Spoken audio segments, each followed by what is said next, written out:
So we got into Quito last night about 1:30 a.m. Quick night's sleep here at the Hotel Embassy, and now we're heading to Cotopaxi. It's an old familiar place. We did our 5th annual climb for the kids in Cotopaxi 3 years ago. Half of our team will be going up to summit Cotopaxi, but we're going to hold back and just sleep up at 15,000 feet to climatize.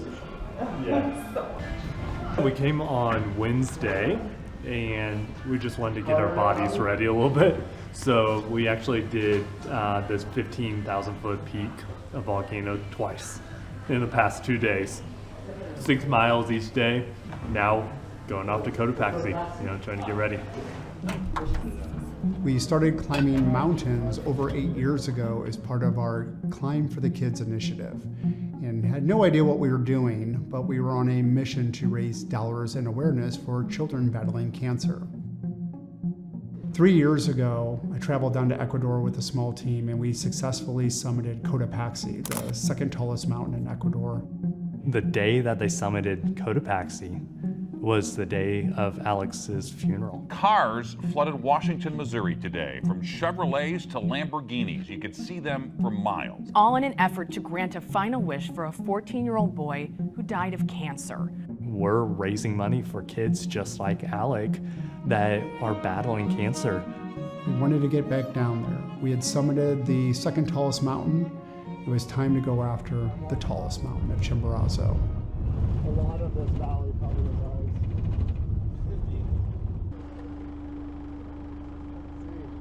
Try and make sure that your breathing should command your steps, not your steps you're breathing, okay? So yeah, if you are breathing too fast, probably you need to leave it slow and make sure that your breathing is deep and feel that the oxygen going through your lungs, and so okay, let's do it, let's move. A lot of people have never heard of Chimborazo. In fact, if I would not have been in Ecuador just a few years previous, I would not have ever heard of Chimborazo or known anything about it. For years, they thought that Chimborazo was the biggest mountain on Earth. And then eventually, when you measure by sea level, we saw that Everest, 29,000 feet. But if you think of the Earth, imagine like an egg. At the equator, it actually bulges out. Chimborazo, whenever you're measuring from the center of that Earth, taking into account that bulge, it's actually about a mile higher than Everest. Even though Everest is 29,000 feet above sea level, because of that bulge, Chimborazo is the tallest place on Earth that you can stand.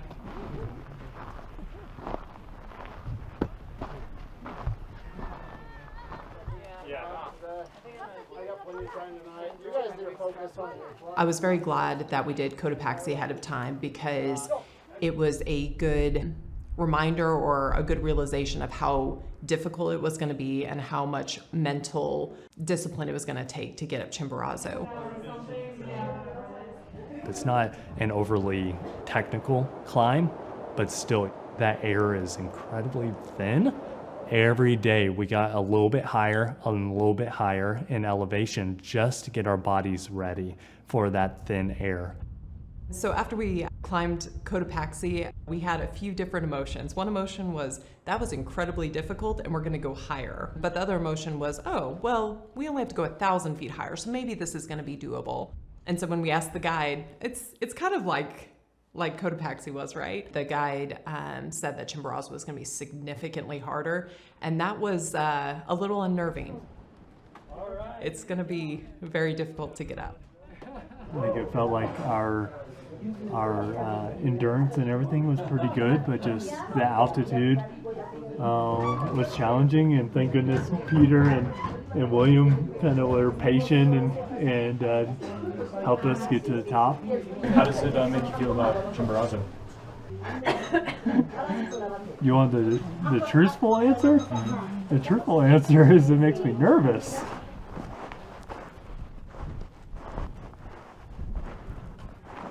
After the final decision was made to attempt to summit Chimborazo, We knew that this big mountain, we needed a big partner, somebody that was really making headway and making a big impact in childhood cancer. And that's why we chose St. Jude Children's Research Hospital. Because of the creations and inventions and treatments at St. Jude Children's Research Hospital, they have increased the life expectancy of a child diagnosed with cancer from 20% to over 80%. And I will move mountains and climb mountains for St. Jude because of that reason. You know, St. Jude Children's Research Hospital is leading the way the world understands, treats, and defeats childhood cancer and other life-threatening diseases. We opened back in 1962, and the average survival rate for childhood cancer at that time was only 20%. You know, and we are celebrating our 60th anniversary this year. And in those 60 years, the overall survival rate for childhood cancer has gone from 20% to 80% today. All the funds raised go directly to the hospital. So no family pays St. Jude for anything, for treatment, travel, housing, food. It's very cool to see, you know, the families only having to worry about taking care of their child. In 2007, Montana was diagnosed with acute lymphoblastic leukemia. He was 2.5 years old. I remember telling my mom, like, I don't know what's wrong with him. He just wasn't acting like himself at all. Took him to another doctor. The first question out of his mouth was, is Montana always that pale? He said, I hate to tell you this, but your son has leukemia and you need to take him to the hospital right away. And I was like, what do you mean it's like cancer? And he goes, yeah. And I said, so I have to take him now? He goes, oh yeah, you need to drive to St. Jude tonight. On the drive to Memphis, just looking at him in his car seat, you're thinking, like, he's sick, he doesn't seem sick like that, you know, not that this cancer could potentially kill him.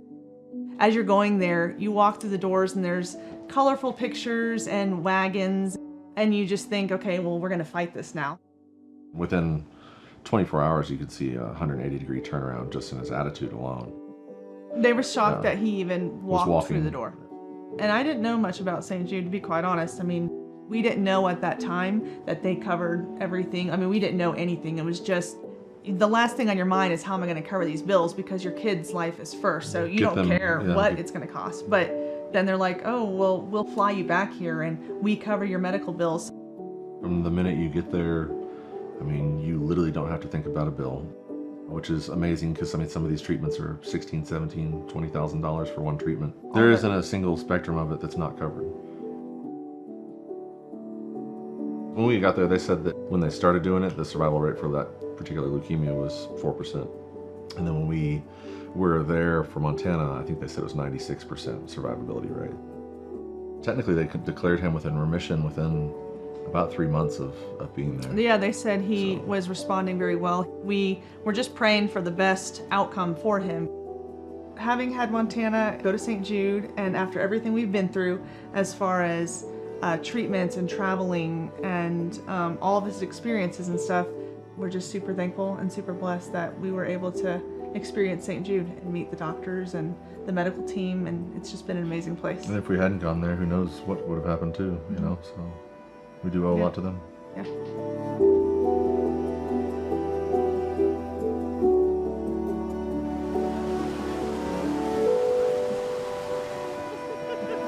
said it was. Let's go. Come on, okay, now we're all.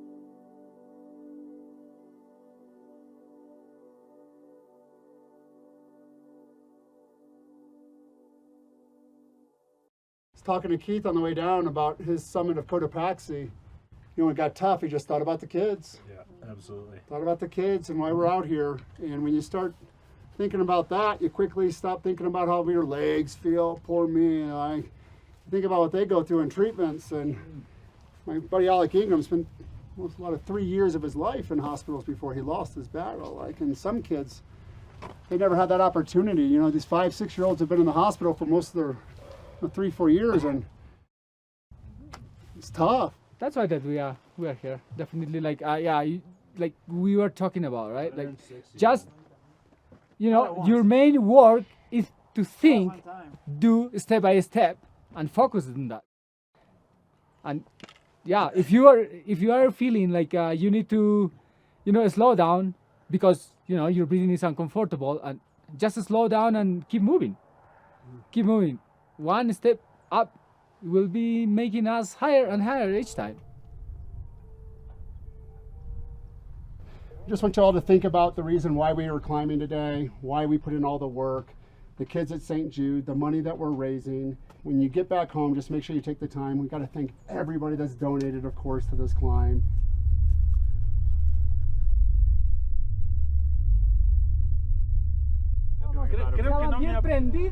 Ready to get started.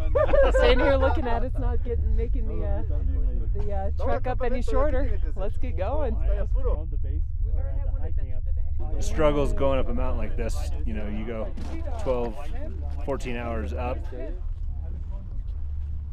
You got to be fit to come do this. There's very few people that can come out and do a 20,000 foot peak. I mean, it's probably 1% of the population that can actually do that.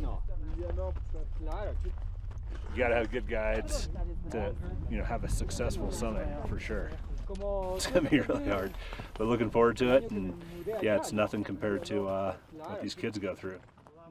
Fighting nausea, fighting these physical challenges are something these kids are going through every day. And they're not doing it to summit. They're not doing it for an adventure. They're doing it because they have to do it in order to live, in order to just keep going. And they have their parents, their friends, their doctors that keep telling them, just keep going, just keep going.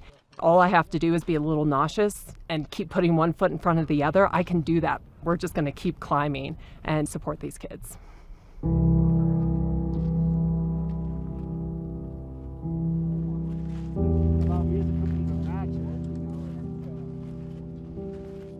Our turnaround time should be around 7. Yeah, you want 7?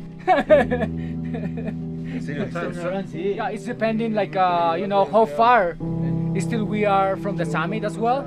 If we think that we are really far away from it, I don't know, we have to reconsider thinking about, right?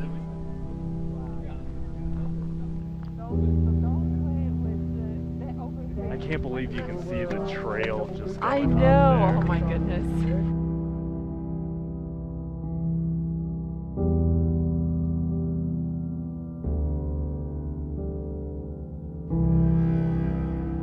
It's the families you meet along the way, the stories you hear, and seeing that firsthand about the way we have touched lives, all the way to the last minute for some of these children. When they're fighting cancer, the doctors are literally putting them as close to death as you can get at times. Shouldn't have a life being poked and prodded and living in hospitals, and they never had a chance to really grow up. They're in the hospital or they're going through treatment. They can't be around people. No kid should ever have to live like that. That's why we're going to keep climbing. We'll never stop because we talk to those kids. And I've made some promises that I'll never break. 19, 9, 8, 7, 20,140. Come on.